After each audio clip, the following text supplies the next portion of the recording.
মিত্র বকরি মধুরার রাত কন্যাগরী আপনার ঘরটি মরমর স্নেহর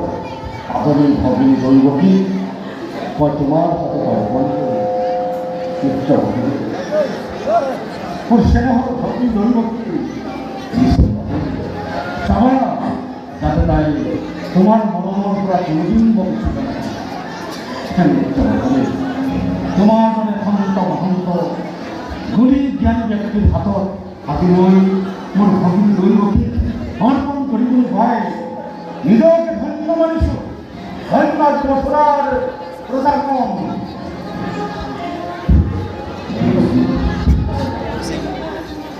কৰ্তব্যৰ ধাৰণা কৰি অজান্তে যদি মই কেতিয়াবা কটু কথা পাইছোঁ আজি বিদায় বেলাত তই মোক নিজৰ দাদা কৰি সকলোবিলাকে পৰীক্ষণ কৰি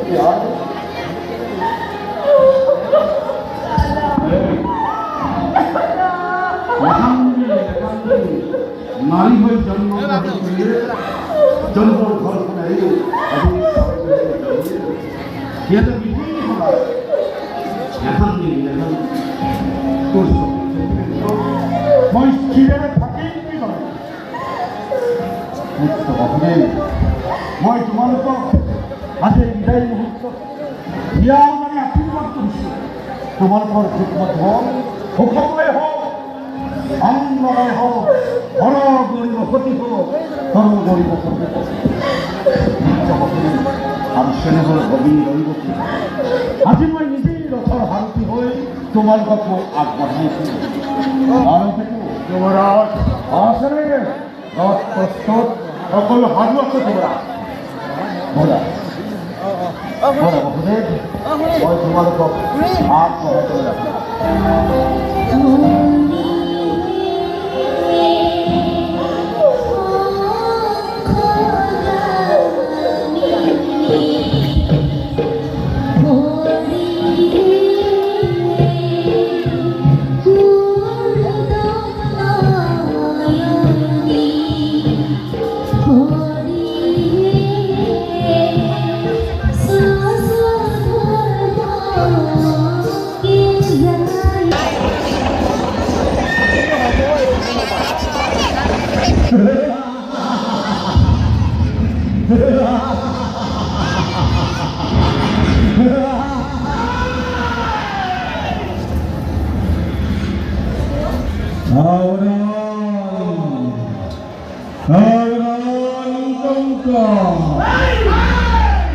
যি দৈবকী বিয়া পাতি মহার ভেড়ে আপন মন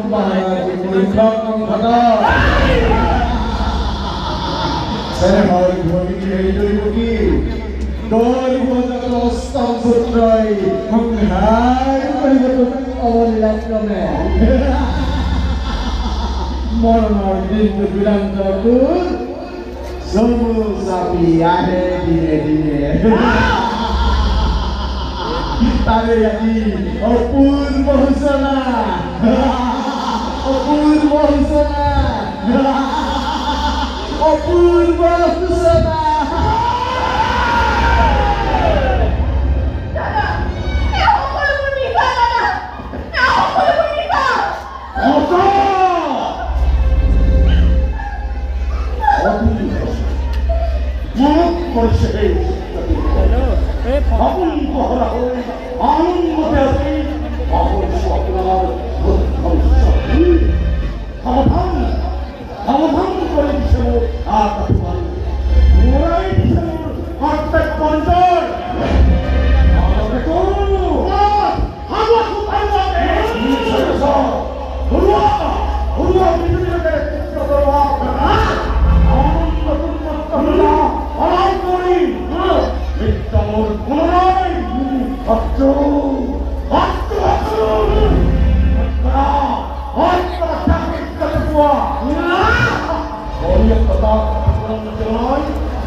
মৃত্যুর প্রতিজ্ঞা মই করিম পালন। মই করিম পালন। বেশ, এই হবে। তুমি কি করলা স্বামী? তুমি কি করলা?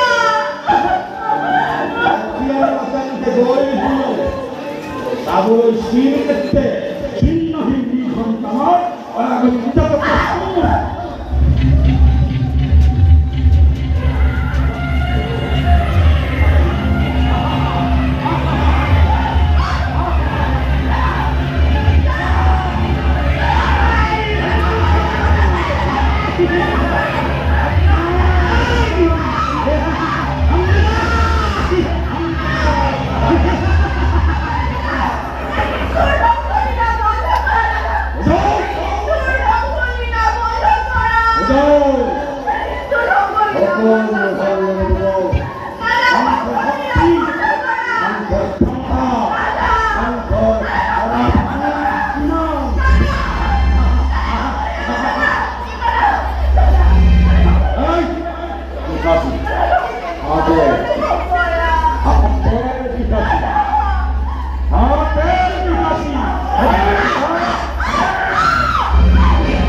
দয়া মমতা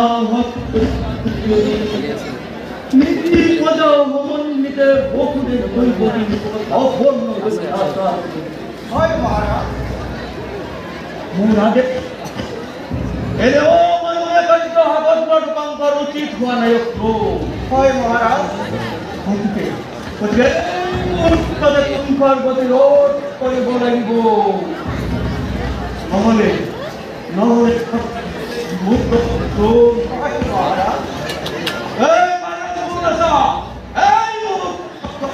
পঠিয়াই দিয়া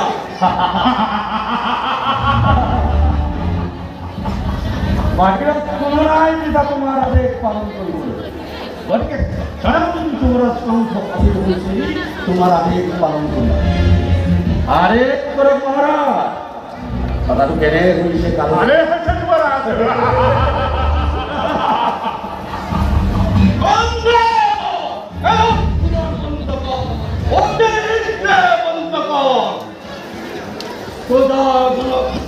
জীবদে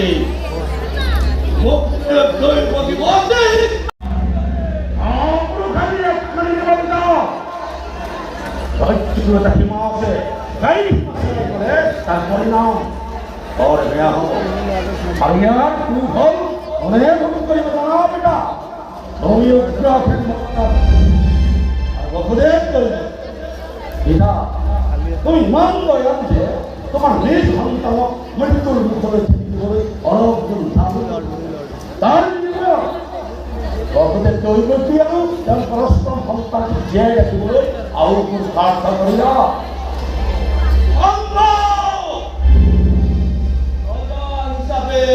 দায়িত্ব পালন করার কার আপত্তি থাকিব পারে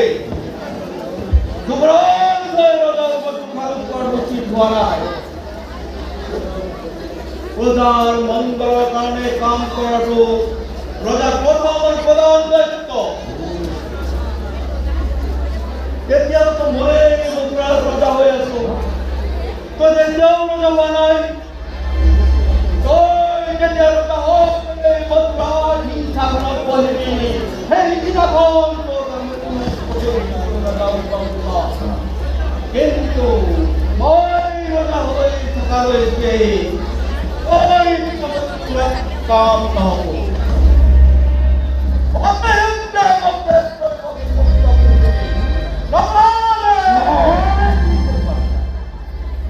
বন্দিয়ে করিবা অসম্ভব পিতা এই তোমাৰ অধিক কল্পনা সমস্ত সেনাপতি আৰু সৈন্যসকল বৰ্তমান মোৰ হাতত আছে তেওঁলোকেতো মন্ত্ৰী পৰীক্ষাসকলক বন্দী কৰি বাধ্য কৰিবলৈ পঠাই দিছে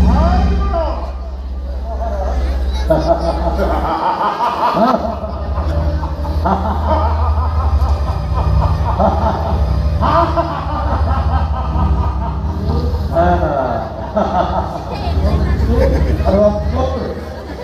সিহঁতি সোনকালে ইয়াৰ পৰা আঁতৰিব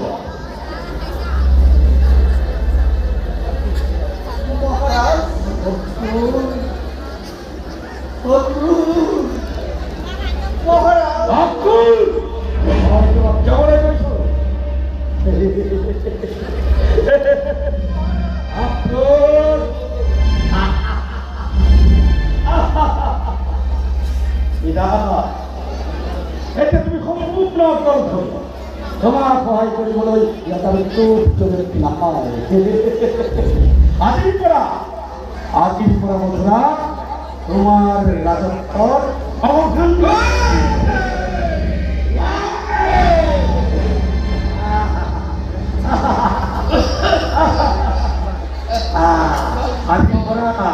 আজিৰ পৰা এই কংস যুৱৰাজ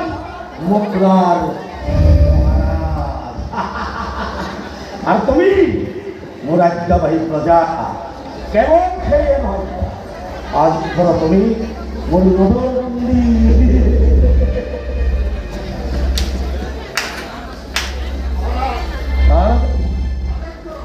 এটা রাত কারবার সৌহদত নজরবন্দি করে রাখি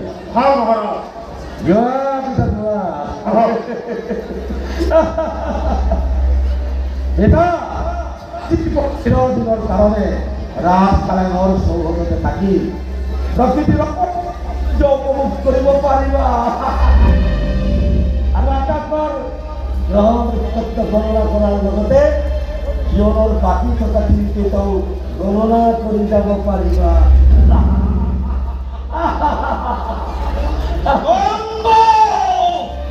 তই মোৰ ওপৰত কি অত্যাচাৰ কৰিছ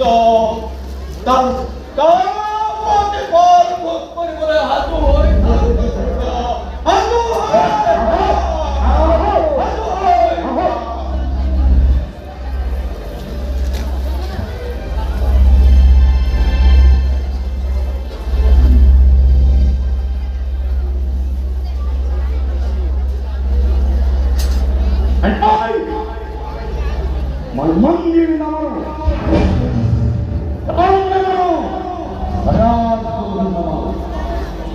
এই ক্ষেত্ৰে মই সব পৰম্পৰা ভঙ্গ কৰি আপনি